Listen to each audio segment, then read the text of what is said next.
Good morning, everyone. Good morning, everyone.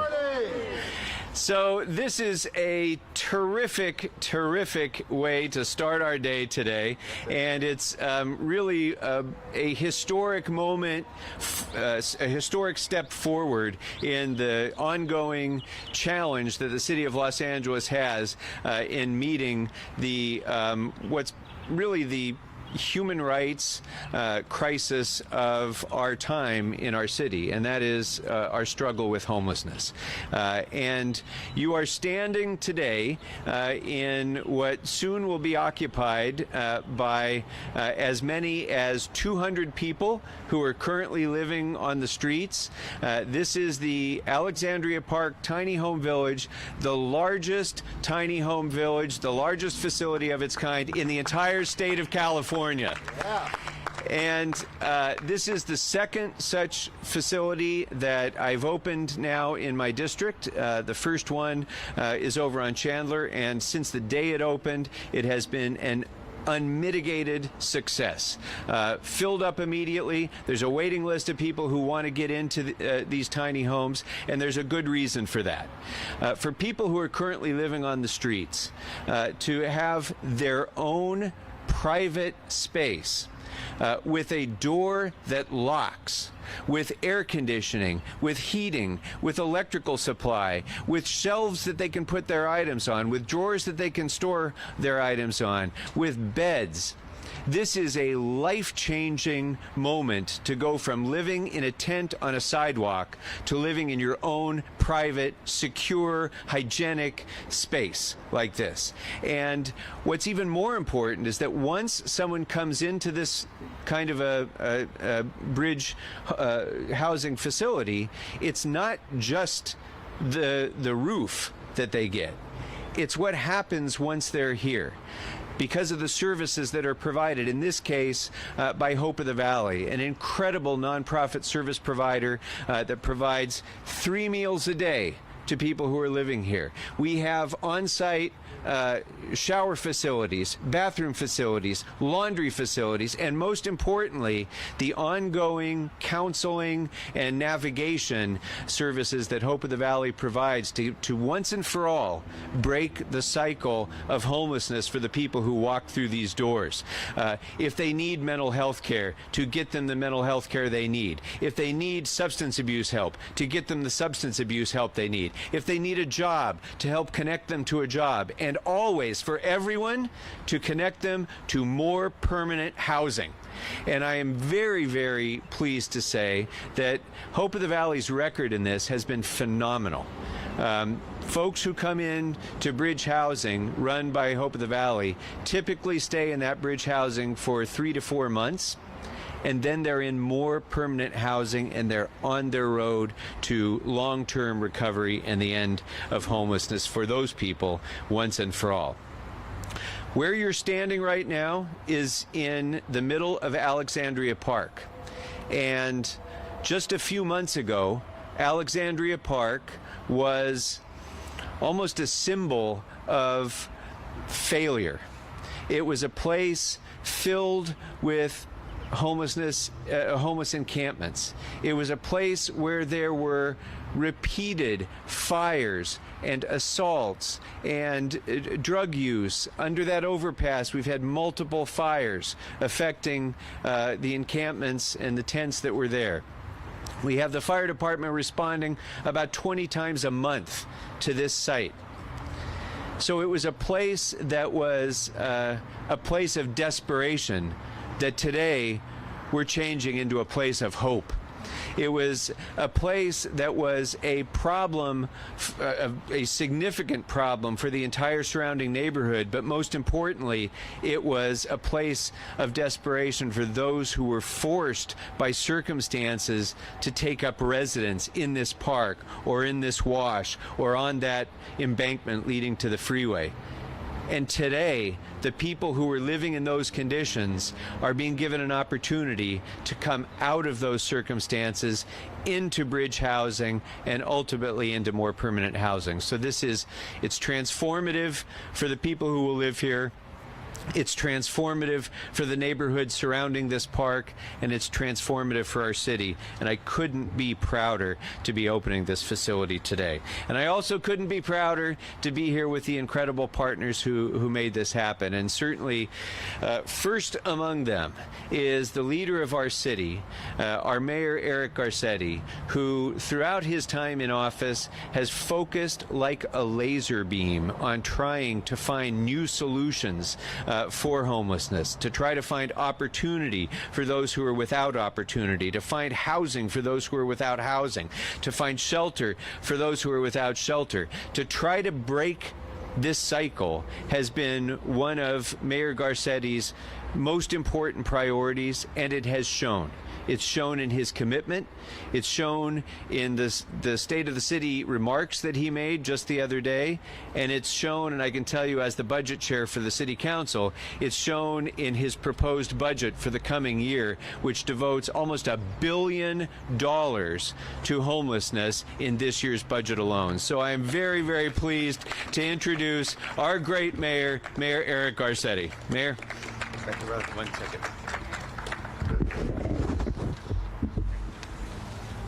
Well, thank you so much to an amazing friend and a tremendous council member, Paul Krikorian, who with me is demonstrating the latest in municipal matching fashion today.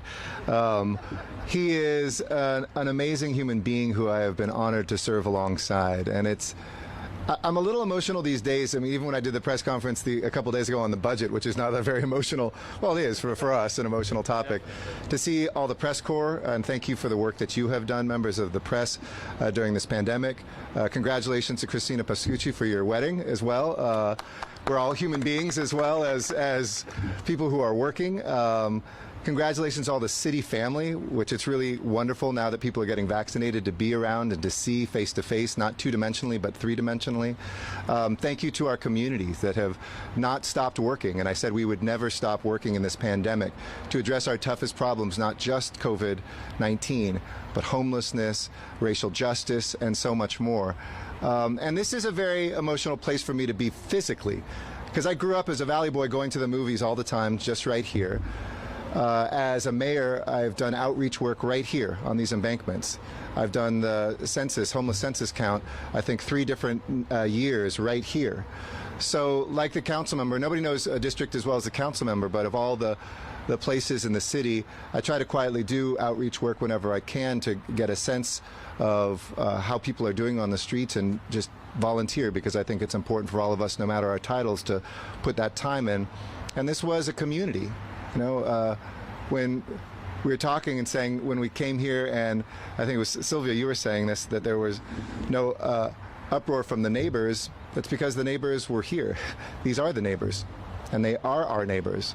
And so to be with so many friends, I'll get to Hope of the Valley and the Crafts, who are just the most amazing saints in this city, by the way. And we've got to keep meeting like this. This is the council member and the organization through which we've done the first homeless navigation center in the city, the first bridge home in the valley, the first tiny home village just a couple months ago. Now the biggest tiny home village, not just in LA, but in the state. And you keep saying yes. You keep saying yes. We keep finding a way to do it with a city family that also says yes.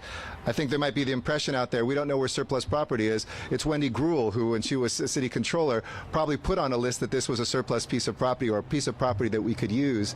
It is our city engineer, Gary Lee Moore, who, whether it's a bridge home or tiny villages, has figured out together with, in this case, an amazing Rec and Parks department. Sylvia Patsouras, thank you for your leadership on the board. A civilian volunteer like Wendy Gruhl, who serves as commissioners now, to give almost full-time attention to our city, to say that Rec and Parks isn't just about recreation and parks, it's about quality of life, and finding ways to get there. Even Tim Allen's here. I haven't seen Tim Allen in almost a decade. We used to do a lot of work in Hollywood on youth with the Hollywood YMCA, and thank you for your quiet but important leadership as well, to just say, what do you need and how can I help? Michael Ayer, who is a dear, dear friend for so many years, when we shared a neighborhood in the Silver Lake area, and congratulations on the LA Times piece and just on the humanity that you've brought to architecture to show that you can do things right that also lift people up. The color, the style, the space, and to do it affordably. So I know when you start, there's a bunch of things I probably forgot. To Wells Fargo for your financial partnership on this, too, I want to thank as well. The CAO's office, Deborah Weintraub, who really deserves a ton of credit as well, the city's chief deputy architect. This is a moment of a lot of hope for me. And I know it doesn't feel like that when you drive through the city, because people say this city looks dirty and people are encamped everywhere. But to me, it is a moment of deep hope, because I know the numbers and I know the commitment and I know the team that is here. As I said in my State of the City address, addressing some of our problems is really, really tough. When I came in as your mayor 8 years ago, I even had people on my own staff saying, don't touch homelessness. It's a county responsibility, a state, federal problem. You don't even have the resources. None of the causes in, none of the solutions out are with the city. And I think together with a city council that said we don't care what our lane is, we've been laying a foundation that is unprecedented. And we cannot still do it alone. Which is why I encourage all of you, because I'll never lose an opportunity to organize, call your state legislators and call the governor and encourage them to join what cities, 13 major cities in the state have called for, and now Tony Atkins, our president of the Senate, has now introduced to put at least $4 billion a year for at least 4, maybe 5 years from the state, $50 billion, that's $50 billion surplus that they have, into homelessness. Because this isn't just an LA problem. This is a Fresno problem and an Oakland problem. This is a Long Beach problem and a Santa Ana problem. This is a San Diego problem and a Sacramento problem. It is everywhere in this state, and not just in this state, but let's focus on what we can do in California. Next, talk to your members of Congress, and I want to thank our president, who I drove by when we were at an earlier event. We drove by Bobrick, which is where, when he was vice president, he came out here to help us raise the minimum wage, and he's now our president. And the only thing I asked of him when I joined his campaign as national co-chair was to make housing a human right, because I was sick and tired of cleaning up everything afterwards at the local level. I think we should make mental health an early intervention human right as well. But certainly housing, if we housed people first, got them indoors, and in this budget that the president has proposed, it is a dramatic increase in that right. It is not yet universal, but you will see housing choice vouchers, Section 8 vouchers, move forward at a level we've never seen. And the White House is looking at Project Home Key, a model program that we, with the governor, put forward to buy buildings that folks from these tiny homes can move into permanently, to move forward to buy dozens more buildings if we can get that in the budget as well. So I don't think I said any of my talking points, but that is from the heart. No idea is too crazy, and there's nothing we won't try.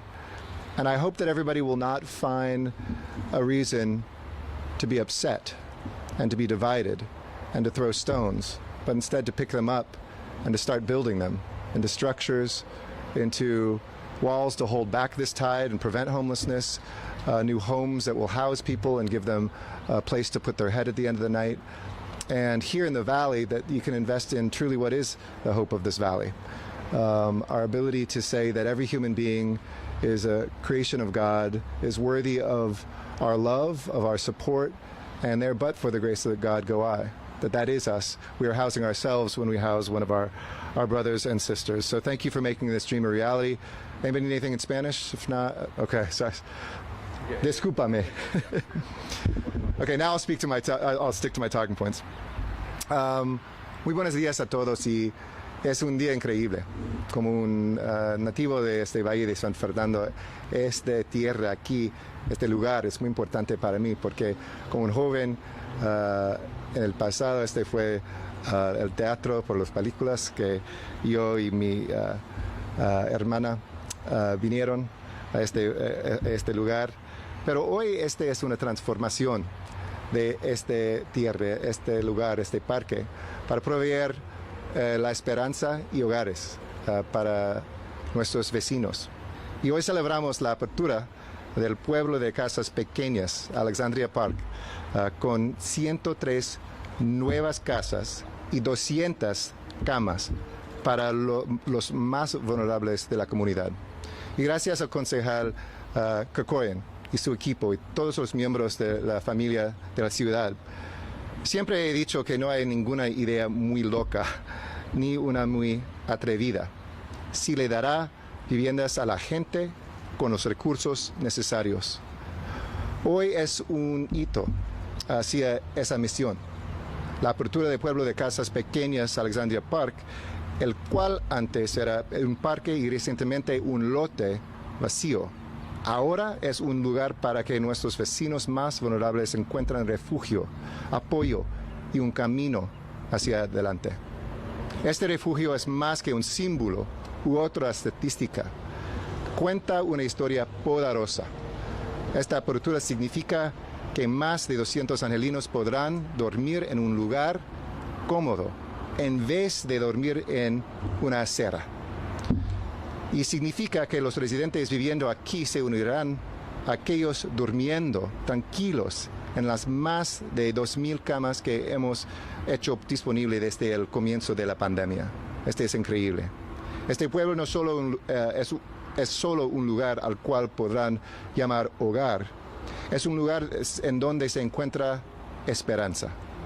Por eso la extraordinaria gente de Hope of the Valley proveerán a cada residente con amplios recursos para poder ponerse de pie, incluyendo navegación de recursos de vivienda, consejería, administración de caso y un plan de acción personal para poder quedarse en el camino hacia vivienda permanente. Gracias a este grupo de ángeles en la ciudad de Ángeles. Gracias. Thanks so much. Thank you. Thanks for your indulgence. Sorry? Yeah, sure. Yeah. Thank you very much, Mayor.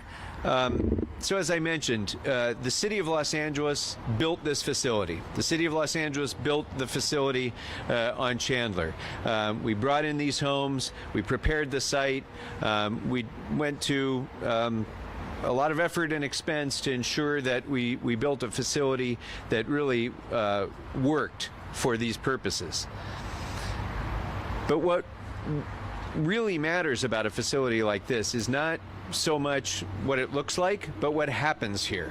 And what happens here is the result of our extraordinary service provider that we contract with, as the mayor mentioned, both for my Chandler facility, for the navigation facility that we have, for our 2 bridge home shelters in my district. For all of those, our service provider partner has been the nonprofit Hope of the Valley, which for many, many years has been changing lives here in the San Fernando Valley, thanks to the extraordinary leadership of Ken and Lori Kraft and all those who volunteer and support Hope of the Valley's work. So I couldn't be more pleased to partner with Hope of the Valley again here at Alexandria Park, and I'd like to offer a few moments for Ken Kraft to come on up and talk about what happens here once these tiny homes are filled. Ken Kraft. And I'm going to ask Lori to come on up here as well.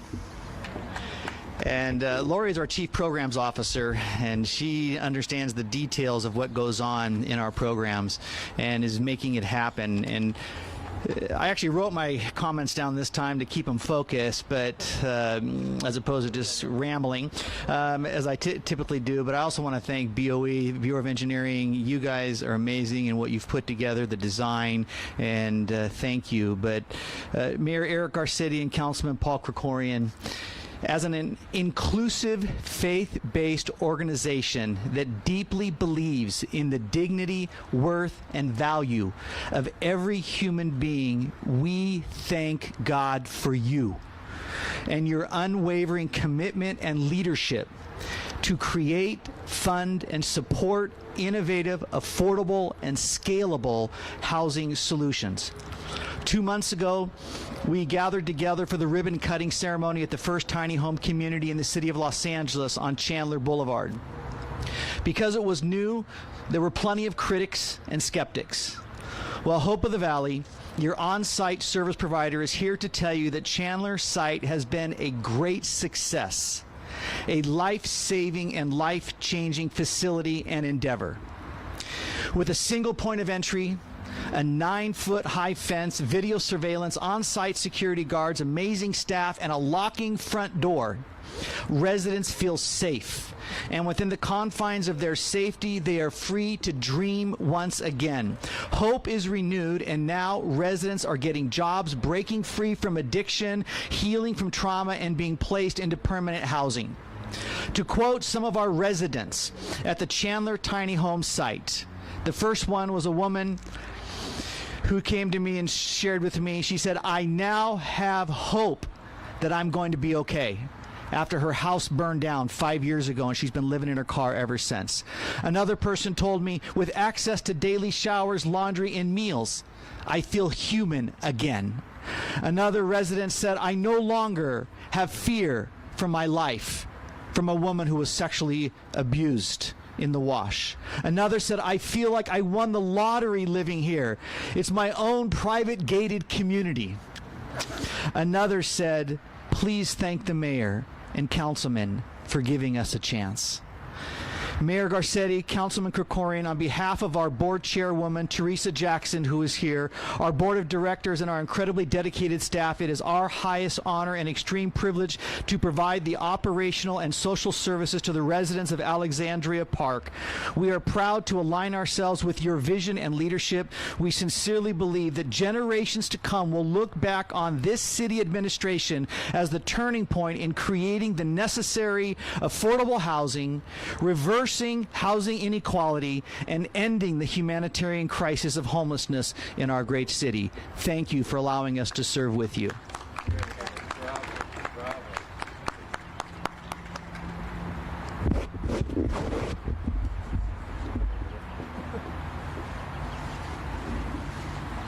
Thank you so much, Ken and Lori. Thank you for what you do every day, and thank you for those exceedingly kind comments. We appreciate that very much. So, the mayor was just mentioning to me how quickly this facility was built and how great it looks, and that happened because of our extraordinary city team that made this happen. And as with all great infrastructure projects, at the head of that team is our city engineer, Gary Lee Moore, who oversaw the entire site preparation and construction of this site and made it happen quickly, on budget, and made it look terrific. So I want to introduce Gary Lee Moore, our city engineer.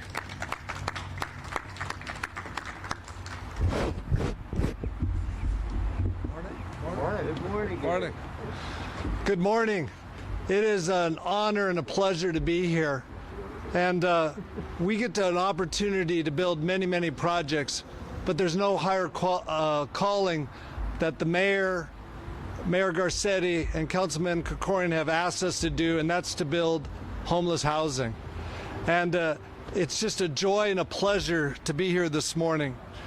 And it absolutely, I want to say a little extra about Councilman Krikorian on this one, because when we started the design on this, we placed these and we'd share it with Councilman Krikorian, and he'd say, well, a little to the left, a little to the right. Then we go back and we'd place it a little to the left, a little to the right. He'd say, well, what about this? What about that? And then, of course, the community gave input. Councilman Krikorian shared that with us. And, you know, this layout is special. When we did this layout, no front door looks into another front door. Privacy is important. People are transitioning here. They're going from this into permanent housing. And this is their first step after a long time on the streets. And a little bit about this facility and this 200-bed facility. We used 3 hygiene mobile trailers, and each one of them has 5 restrooms, and they have showers, also water stations. We used 3 8x40 modular shipping containers to speed up the construction, and this houses the administrative offices, case managers, and on-site laundry facilities. You'll see seating and umbrellas throughout the site for gathering and meal services. And pets are welcome here.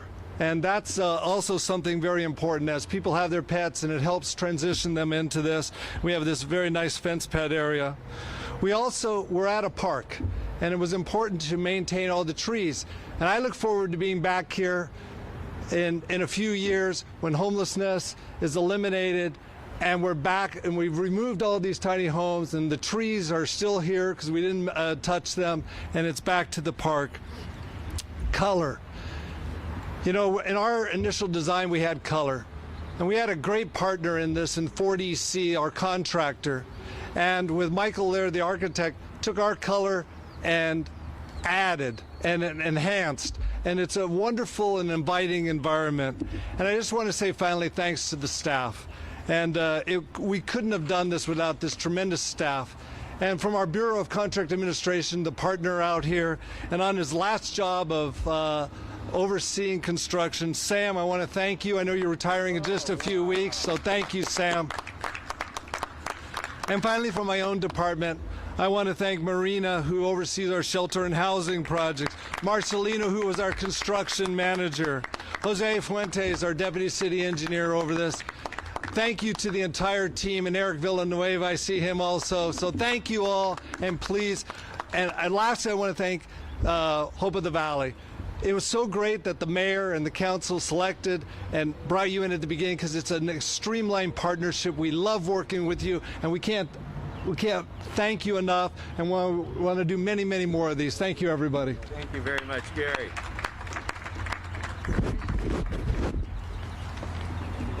Thank you, Gary, to you and your team. Extraordinary work, and you're certainly right about changing design. We did go through a little bit of that, but I'm going to say that part of that was because we wanted this to be a facility that not only worked for the residents here, not only served the needs that Hope of the Valley had in providing those services, but also worked for the surrounding community as well. And this community was engaged, and I especially want to thank the Laurel Grove Neighborhood Association as well as the NoHo Neighborhood Council for coming in support of this project and saying yes to this project, because they saw how it's an improvement to their neighborhood to take the status quo, which was not acceptable, and to change it. And so I'm very grateful to the surrounding neighborhood for supporting this project. And that brings me to my next guest, because this was a park. It was a community park that couldn't be used by the surrounding neighborhood because of the state that it was in. And we're changing that today. And we're changing that today in part because our Board of Recreation and Parks was courageous enough to step up and say, yes, in this time of crisis, we need to take park facilities where appropriate and utilize them to be able to bring our unhoused population into shelter and help to break this cycle. And we're very honored in the city to have as the chair of our Board of Recreation and Parks someone who has a master's degree in urban planning, so knows, you know, how this should go in the first place, but also is very deeply dedicated not only to using our parks for their purpose, recreation, but also understanding that in this time of crisis, as one of the founding board members of our Los Angeles Homeless Services Agency, Sylvia Patsouris sees the need to be able to use those facilities to be able to get us out of this crisis. And so I'm very pleased to introduce the chair of our Board of Recreation and Parks, Sylvia Patsouris.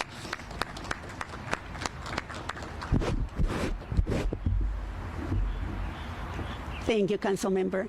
And good morning, Mayor. Thank you, everybody, for being here today. I only have a few words to say.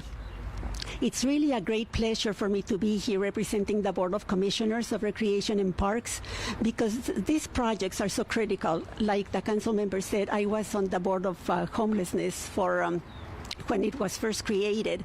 And so it's been an issue that I have been very concerned for many years, and it pains me that all these decades later, it's still such a terrible issue in this city. But the mayor has been addressing it, and with the assistance from the council people also. And also from so many residents. We have residents who, of course, always say that they don't want such a facility in their community because they don't know what it means to have this type of facility. I came, when we were going to consider this park, I came to visit it, and I wanted to see how it related to the neighborhood.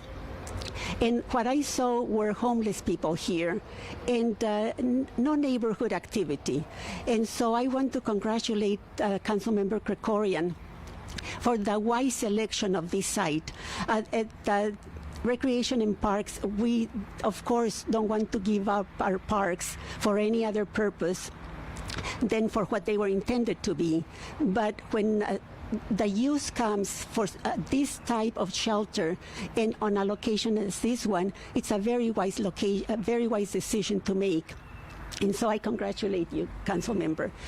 And also, I want to thank Gary for protecting the trees, because that's something that's really precious in this city.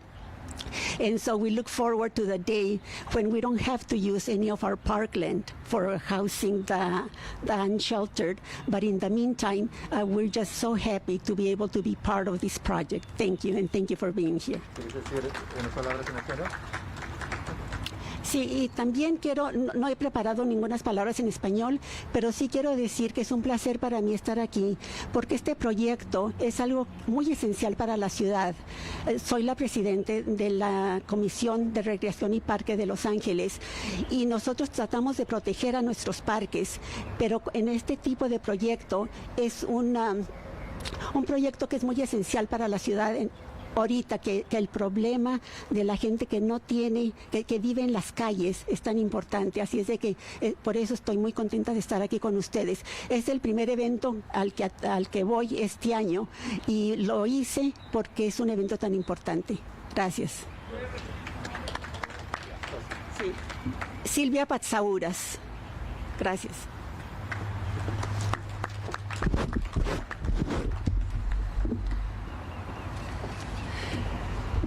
Thank you, Ms. Patsouris. And of course, we also want to thank the incredible general manager of Recreation and Parks, Mike Schall, and all the men and women who work at Rec and Parks for making this happen as well. So the Los Angeles Homeless Services Authority is a joint venture of the city and the county. It works, among other things, providing outreach to our homeless population and trying to connect folks living on the street to the services that are available to them.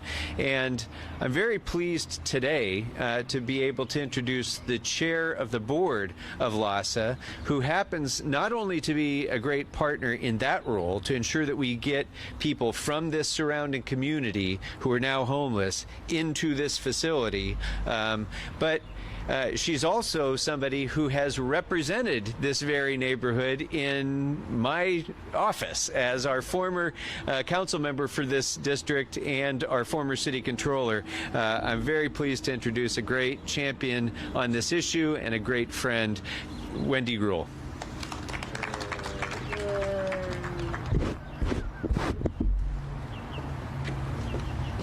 Thank you so much, council member. And I think that you said it best earlier, which is this is an opportunity and a time where people are saying yes. And I think that you have made sure that yes was building a facility like this. Yes is saying to the neighborhood we can do better. Yes is getting our departments to, as they always have, to step up and to do things that were not in their job description. And to have the leaders such as Sylvia Patsouris at Rec and Parks be able to say, yes, we are going to partner in that. I think it does help that you're budget chair. I will just say that as well. But it is because of your leadership and the mayor's leadership. I think you said as well, Mayor, that we have to look at every single option that is out there. We can't just say the status quo is okay. We can't just accept the ways we've done it before. And that we're at the precipice of what you have led in this last several years of creating new facilities. It does take time. Sylvia can attest to the fact that when you served on the LASA Commission, this is not a problem that just started yesterday. It is one that continues, and it will take a while for us to be able to house all of those who are unsheltered. I'm pleased to be here today on behalf of LASA and our team, our Executive Director Heidi Marston, and our many outreach workers and others who work very closely with organizations such as Hope of the Valley, who provide those services, and our opportunity to really be a connector and an opportunity for us to be able to provide the funding for the various sources that are necessary to make these kinds of facilities available.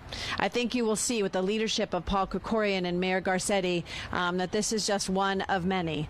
But Paul, you are to be congratulated that it's the first two were in your district, not just the first one, but the first two, and the time in which you took to make it happen expeditiously. And I think it is important as we talk to people and you look at this place where it is, you have privacy, you have a door, you have a way in which to go to that next step, and permanent supportive housing is very, very important. And as our outreach workers talk to people on the street, they share with them that this is a facility where you can close your door, you will have a restroom and a shower, and you will have the services necessary to go to that next step. And as we see people on the streets, we know that there are going to be places that they're going to be able to put their head down and be able to sleep in a safe and healthy place. And as this last year of COVID showed us, that you can move mountains, that you can do different things that you never thought possible. And I think the silver lining with Project Room Key and Project Home Key and these tiny homes and ABH sites, we've shown that the best thing that we can do is to get people off the streets and into housing. And I'm just so pleased to be here on behalf of LAHSA and the many hardworking men and women who are part of LAHSA, and to thank you, Councilmember Krikorian, for your leadership here and what you do. And Mayor Garcetti, I think I'm going to thank you for putting me on this commission and working on this issue. But pleased to be able to be here today. Thank you.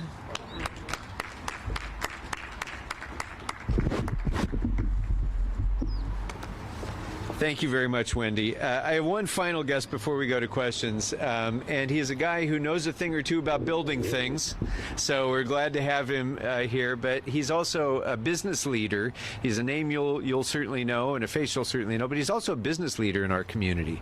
And as a business leader who has had to grapple with the impacts of homelessness, he's taken a very active role, not only in supporting causes like Hope of the Valley, but actually personally going out and interacting with the homeless population in the neighborhood, trying to lend a hand, trying to help them get on the right path. So it's really an honor to be able to introduce our next speaker, Tim Allen. Tim? Give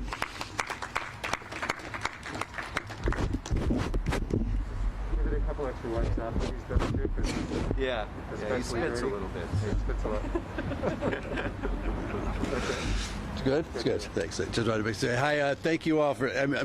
First, I'm humbled and grateful to be asked to do this. I want to make a joke because I took the mask off. I have a Danish neighbor who every time I go over to her house with the mask, she goes, "Is that rash still out there?" She just won't do it. I wanted to get into this. These two gentlemen I've known in various ways for over a decade. Councilman and I, we all differ. We go to different sides sometimes, but he came out to my shop. We've been out there for almost 20 years, and we planted, it was all about planting trees in my neighborhood, which is very difficult, believe it or not, to give the city free trees. It's been the strangest process, but we put a bunch of trees in a very bad neighborhood, got it paved, did the best we could to take care of the homeless in my neighborhood, and it's been a very, very difficult process. It's because you're moving people from one side of the street to the other. That being said, I'm especially listening and watching all you people, I'm really impressed, and I will go back to my side and say that things are happening. When I saw this facility on Chandler, that opened my heart up, but I said the individuals that I've tried to help personally has been very difficult. So what you guys do, you men and women, it's amazingly difficult, complex task, the face-to-face on each person. Been in a sober program myself for 24 years. It's very difficult to get people to want to help. Working with the Midnight Mission downtown, you need to, we can provide it, but if you don't want to move this direction, and the Crafts have made this an amazing process. I can't tell you from out there in the public how this works. What I will really, learning this from Midnight Mission on the way through, I hope this works out today. If you go online to hopeofthevalley.com, they will have a wish list of how you can help. And that's what I think is very important for the public. Besides money, of course, and your time, specifically if you need sheets, towels, and they put this online. Covenant House also does this, and I really want, if you're sitting at home, what I was able to help the YMCA because they said, specifically, what can you do? And I like to get in there and do it. And this will start. I hope we got this right. HopeOfTheValley.com. Right now, it's through Amazon, and they will tell you specifically things you can do to help out. And I'm just blessed to be part of this thing. I said it's my block is still a difficult out in my area. This is hope for the Valley, hope for all of us, and I just so appreciate what you guys have done and inviting me here. So thanks very much.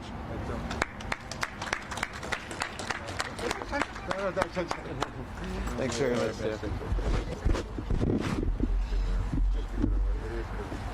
Thank you, Tim, and thanks for that call to action. It's hopeofthevalley.org, right? Hopeofthevalley.org. So let's not make that mistake. Hopeofthevalley.org. That's going to come up 2 tapes in a row.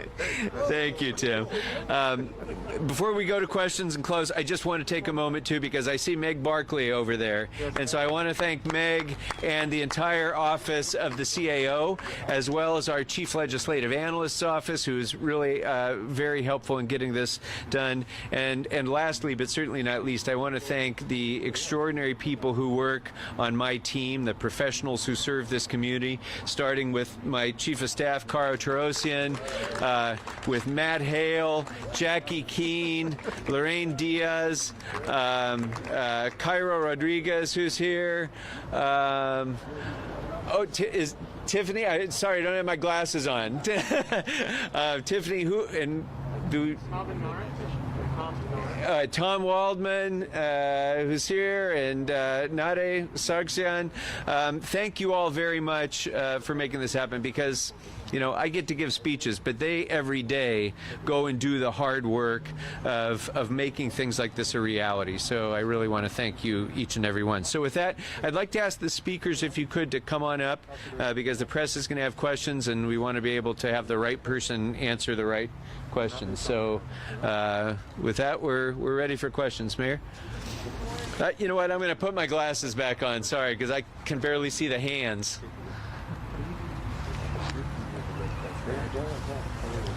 So go ahead, shout it out.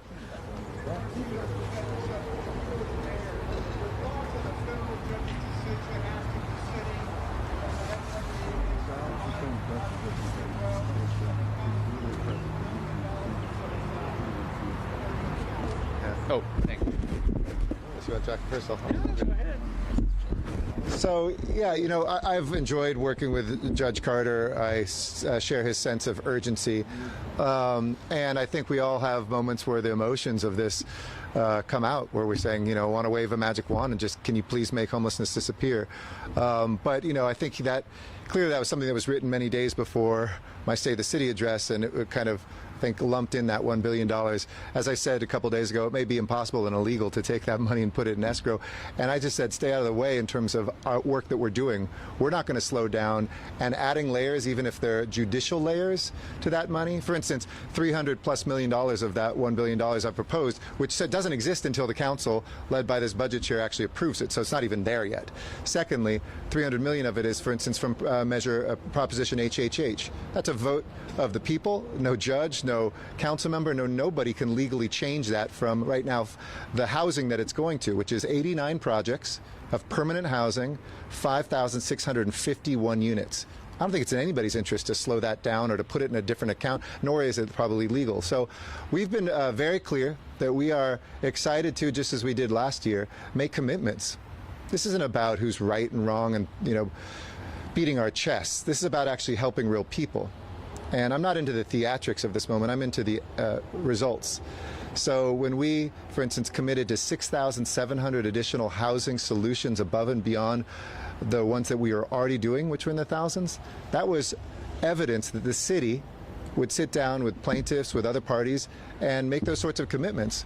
We have said that we're ready to do that again and with more, but instead we got kind of this order. So if it's not legal, we'll have to fight that element of it and ask for a stay. But that, I want to be very clear to the members of the public, that doesn't mean we're going to slow down 1 second. In fact, we see this as actually adding friction and slowing things down, not necessarily helping us out. So I hope we can sit down with the judge and see eye to eye and understand that. I know he comes with a good heart and with good intentions.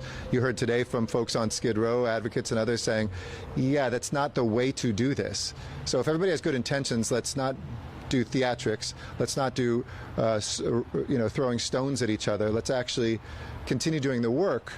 And for anybody who thinks that work isn't being done, I invite them to places like this today. Mr. Mayor, on that note, Yeah. Do you want to say? the county has already said that they're going to appeal. Does this mean that the city has an appeal in the works, going to follow suit with the county? We may. We're looking at those options. I mean, I hope that with the judge we would be able to come to an agreement without having to take that to a higher court. And I think it's a very, very strong case if we were to appeal. So I hope we can resolve it without having to do that. What makes it strong? I mentioned one thing. HHH dollars can't be put in escrow. We've been operating under emergency order for the last year, if folks haven't noticed. We've declared shelter emergencies before that. There's a lot of things in it that just don't resonate with what's legally permissible, and so I think it's a strong case. But I want to be very clear. I'm not interested in a fight. I'm not interested in trying to defend the status quo. I think anybody with an open heart and open eyes can see how far we've blown up the status quo. Yeah. Do you want to answer anything on the previous question? Because I know it was asked to both of us. Is that related to Judge Carter? Is it another Judge Carter question? Okay. Let me just give, because I know the council member was asked also on that question. Go ahead. Yeah. It's all right. Thanks. We're both vaccinated. So.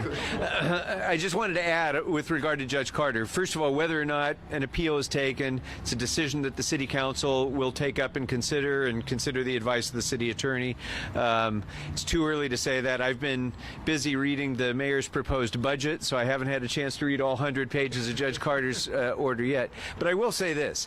Judge Carter came to this site where we're standing right now. Judge Carter came to the Chandler site and gave a very strong sense of approval to what we are doing right here. So we recognize the sense of urgency that underlies his order. We recognize the frustration that is clear in the language that he has used, and we share it. We share the frustration. We share the sense of urgency.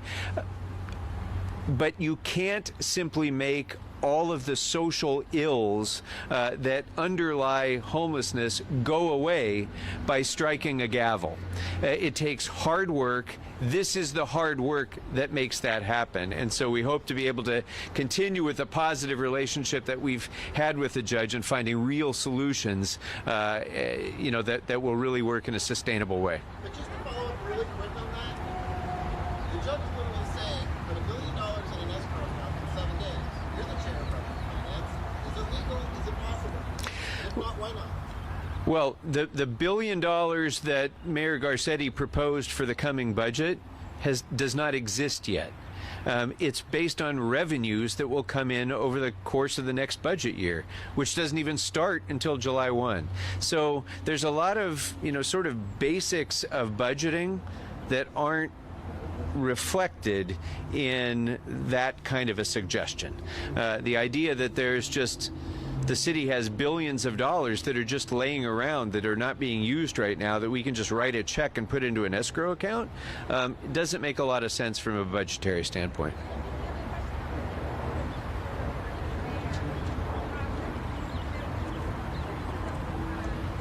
Going back decades, obviously, always know, but it does seem to sort of single you out in particular. It says that you could deploy the emergency powers, the emergency declaration that you talked about.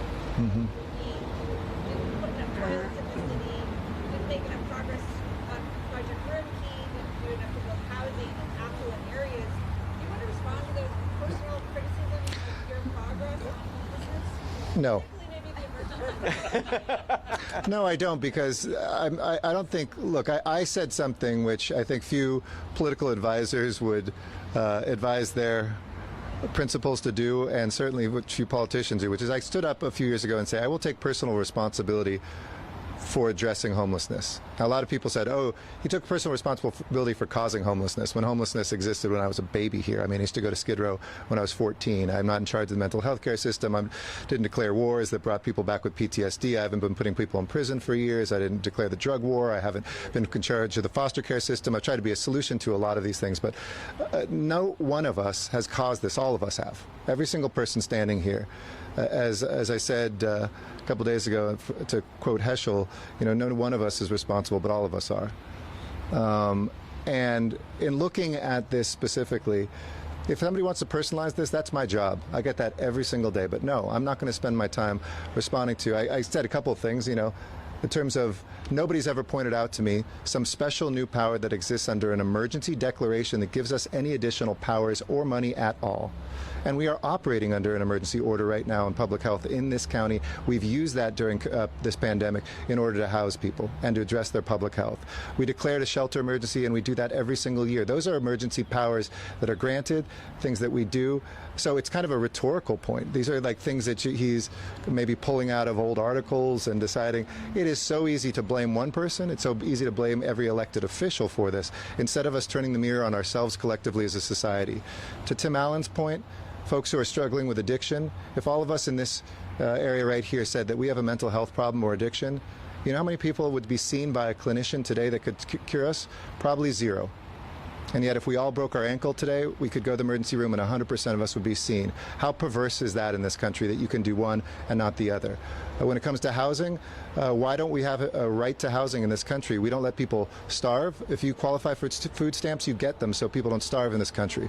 If you qualify for medical assistance, you get Medicaid, which we call Medi-Cal, because people shouldn't go without medical care. But if you need housing, there's a 1 in 8 chance and a long wait to get housing. And so I'm focusing on those structural things that will actually change this instead of fights that decide to lay the blame somewhere else. Yes, Liz, sorry. We did not forget you, Liz. Go ahead. Thank you.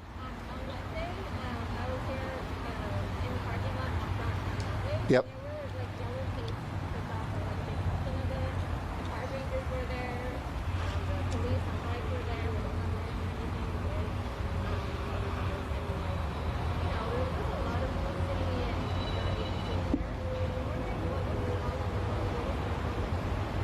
I don't know specifically, maybe the council member?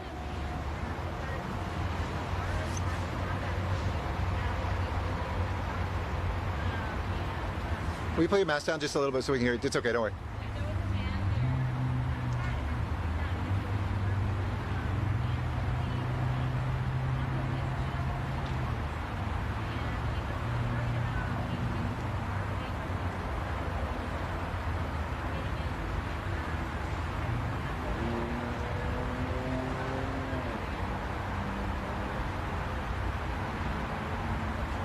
Oh, I do. So, I don't know the particular situation you're talking about. We can find out about that. But in recent days, there has been an effort by not only the Bureau of Sanitation, but also Caltrans and the county to try to provide cleanup in this area. And that has been in tandem with the outreach work that LASA has been doing, not just in the last few days, but literally for months, to every single person who's been living in this park. And so every single person who's been living homeless in this area has been offered housing, offered bridge housing, either here or in the interim at our congregate shelters or at the Chandler facility. So every single person who was contacted with regard to those cleanup efforts, but long before those cleanup efforts as well, has already been offered shelters. So, and many of them have indicated that they would like to take shelter. Some have said, well, we don't want to go to any place else because we'd rather just wait and see if we, get one of the fortunate ones that get a tiny home. So that's all been part of the LASA interaction. But yes, in the meantime, there has been a coordinated cleanup effort in this park that has resulted in finding 17 barrels filled with needles, massive amounts of human waste and biohazards, and sadly, it was that cleanup effort that actually identified someone who died in this area, whose death went unnoticed because services were not being provided, whose death went unnoticed because no one was doing a cleanup of this area because of the restrictions that we operate under, and whose body was severely decayed because of that. So that all happened. I'm sorry? They don't have to leave the area. They have to leave the area that's being cleaned, and then they weren't told that they couldn't come back. It was the same as any other time when sanitation does cleaning. People have to move in order for that spot to be cleaned. That's it.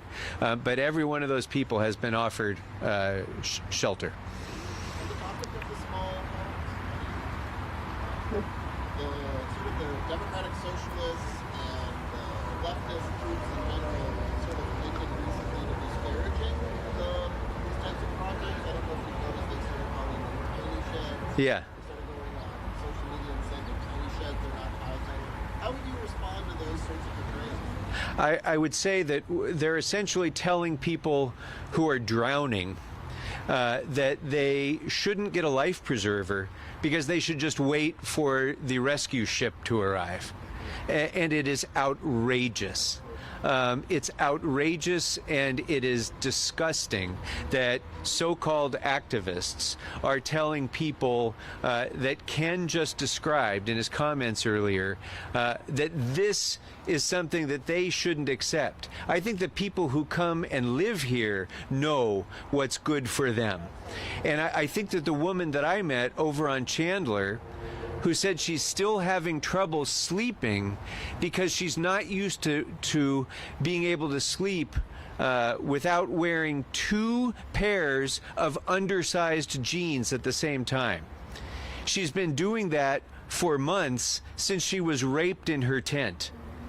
And now that's just her defense mechanism to wear 2 pairs of undersized jeans. And now that she's living over on Chandler, she can lock a door. She can live in an air-conditioned, heated, temporary home with a locked door and privacy while she's getting the services that Hope of the Valley is providing to be able to get her out of homelessness once and for all. So how dare people come in here and say, you shouldn't accept that? It's not good enough. How dare people tell that woman what's good for her and not good for her? I think she knows better than these people who are spending their time tweeting and Instagramming. How do you really feel?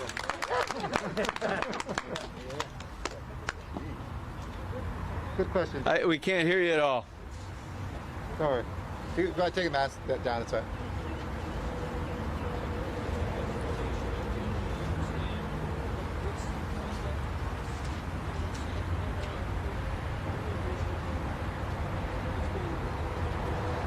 So it's cost, and when will people be moving in? Was that people will be moving in Monday? Tuesday. So the structures are built, but there's still supplies that have to be delivered and other things that need to be done to get it ready for to welcome guests. But people will be arriving on Tuesday, and the outreach has been going on for some time now to be able to identify the people who are going to be coming in.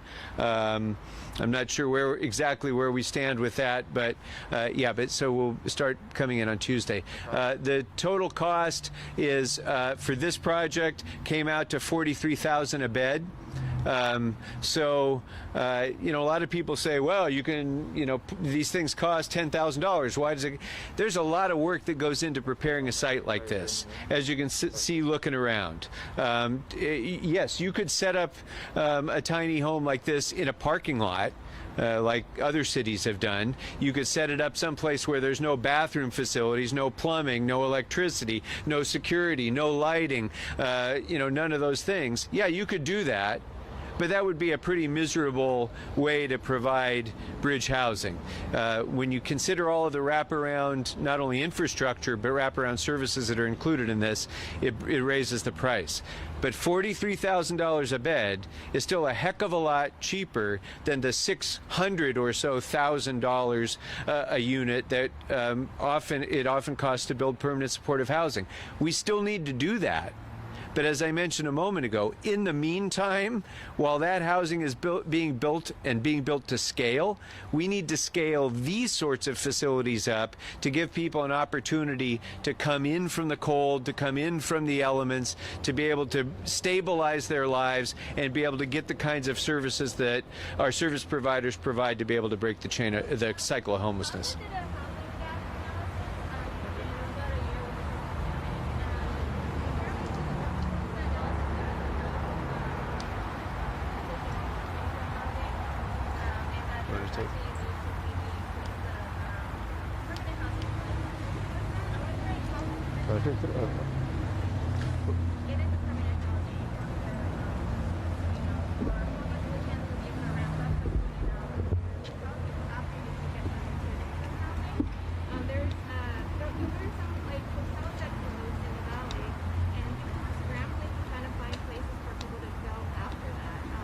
Yep.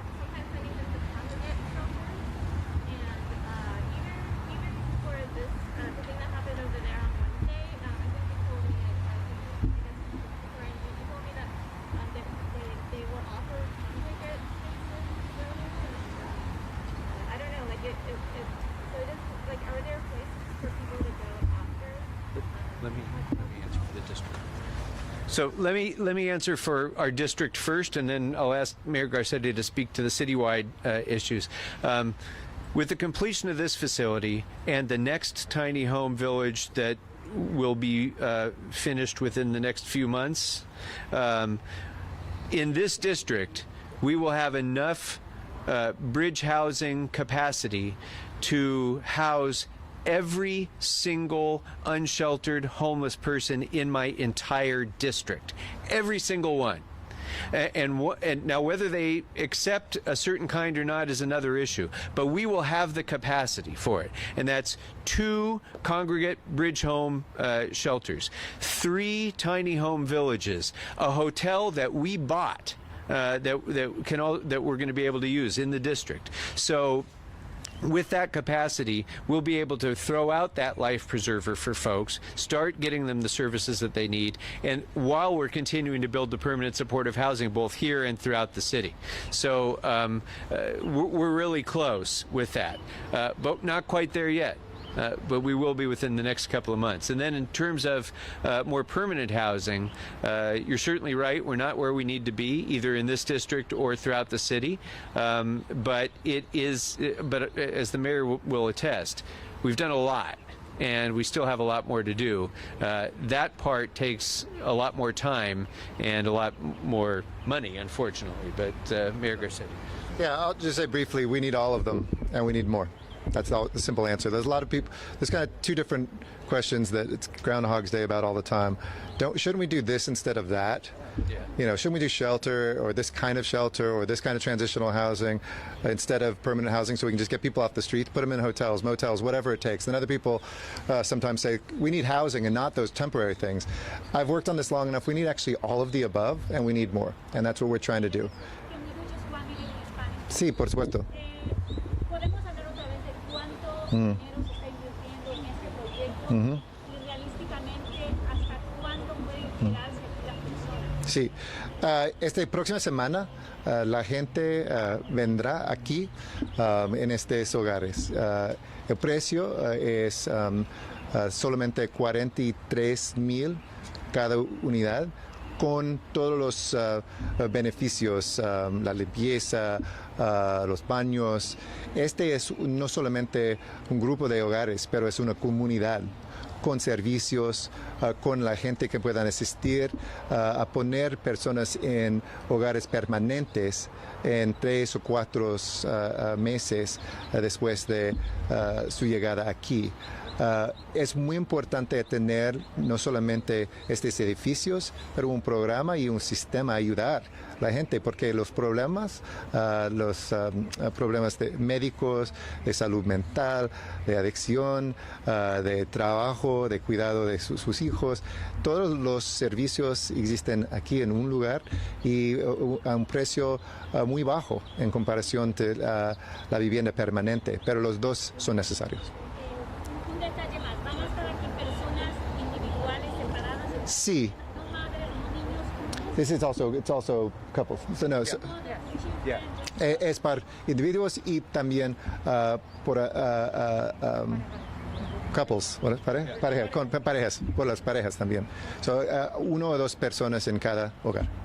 No niños, No niños en este lugar, pero hay otras. Sí, tú puedes venir sus hijos si hay adultos, pero hay diferentes lugares para los hijos, los jóvenes, es más seguro. ¿No? Oh, sorry. Go ahead. I just want to follow up on that one point because this is one of the reasons that tiny homes are important as well.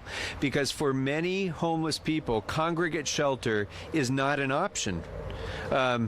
We had a woman that my staff helped a homeless woman who was living with her adult, developmentally disabled son.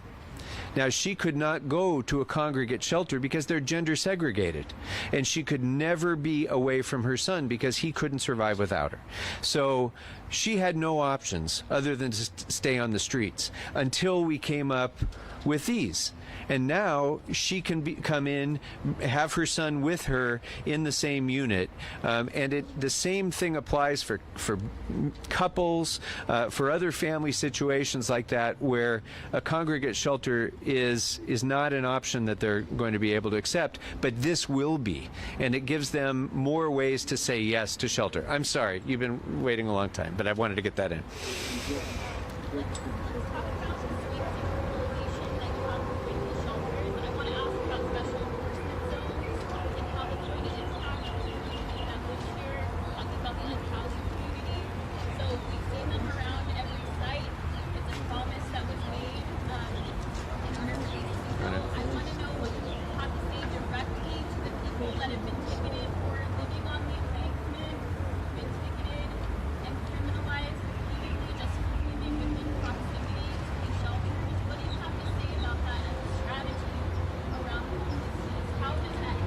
Start off. What is your thinking? Why so many resources? Why LAPD? Why the amount? How is that a service? Sure, it's not. It's not, and criminalization shouldn't be happening. And as I've said very consistently, where we have examples of that, and we can point to the statistics of really the failed strategies of ticketing people, of petty misdemeanor offensive just by being homeless, and show how that has plummeted, and where it exists, I always want to know that to make sure it's not happening. There is absolutely, outside of...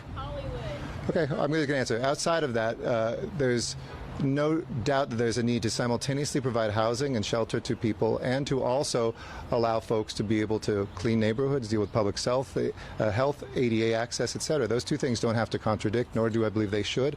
And the proof's in the pudding on prosecutions and on tickets and things like that, where people refuse to move to allow somebody to do something temporary. That is a problem. But that is not what LAPD is charged with doing, nor is that what they do. 5, 7, 10 years ago, especially, you look at places like Skid Row, that was the strategy. It's a failed strategy. I agree with you, and we should not be criminalizing homelessness. Okay. The council is considered in closed session by council district the different ways with community members of how a special enforcement zone is not something that changes the law. The law is the law, and we're not criminalizing homelessness. Whether we came up with a routine, and I hope working with folks and activists and folks that are experiencing homelessness, the way you and I that are housed know there's certain days when there's trash pickup, when there's street cleaning, we should be able to regularize that as well for everybody's health. I think there was one of the... I'm sorry. Okay, I've got you. No. I don't believe we need to. So I agree with you. Okay, Christina. Okay. Right. Thank you. Okay. There was one other question over here. If not, okay. Thank you. Okay. Thank you. Yes, sir. Anybody else from the press? Okay.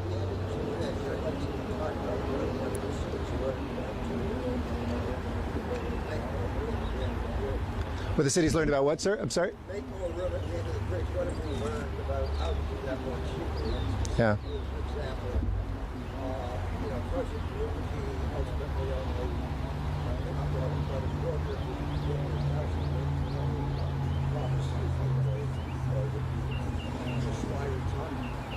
Not that I ever said. I know people put other numbers and then they claim we failed because their numbers weren't reached.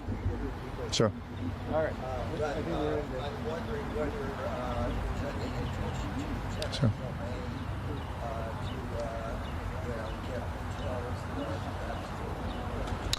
Yeah, when you sure. Our problem is not eminent domain or not finding enough hotels. It's because you have to, as you know, with eminent domain, you still have to pay, and that can be years in court before you actually get it. What we would continue to encourage folks to do is federal government. I think one of the lessons we need is for this program to continue after the pandemic. Secondly, is for us to make sure that there is enough housing solutions. A lot of our providers with Project Room Key can't find the homes to put people in afterwards. So I don't want to cynically warehouse people in hotels and motels if we don't actually have the places and the capacity to put them. But that capacity is growing, and Los I know is working on that. Our service providers are working on that. So that's a second lesson. And then the third lesson I would say is you need to do all the above. It's the only way we can get there and have enough people who will make different decisions. Some like congregate shelter, some don't. Some want individual temporary shelters, some don't. Some will only go into a permanent housing, some don't. Some want family reunification, and some don't. It's really every human being is as diverse as humanity is. I think that's the last and the third most important lesson. Okay. All right. And my apologies, I have to lead a Metro board meeting that he has to attend at 10:30 downtown. So thank you all very much. Congratulations, everybody.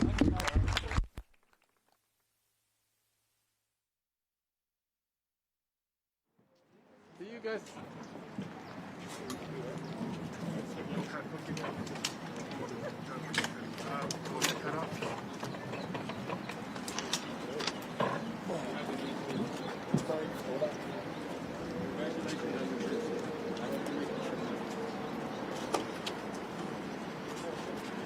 Okay, I'm going to shut up and get closer. And then also because I got everything here. Paul is going with the Osmo.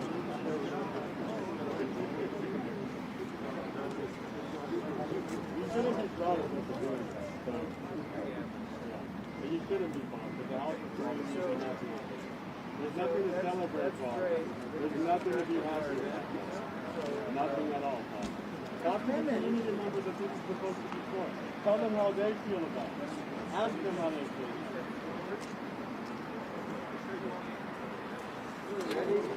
Yeah, put all of us on. There you go. That's right. Put all of us in there. There is. You got it well, Paul.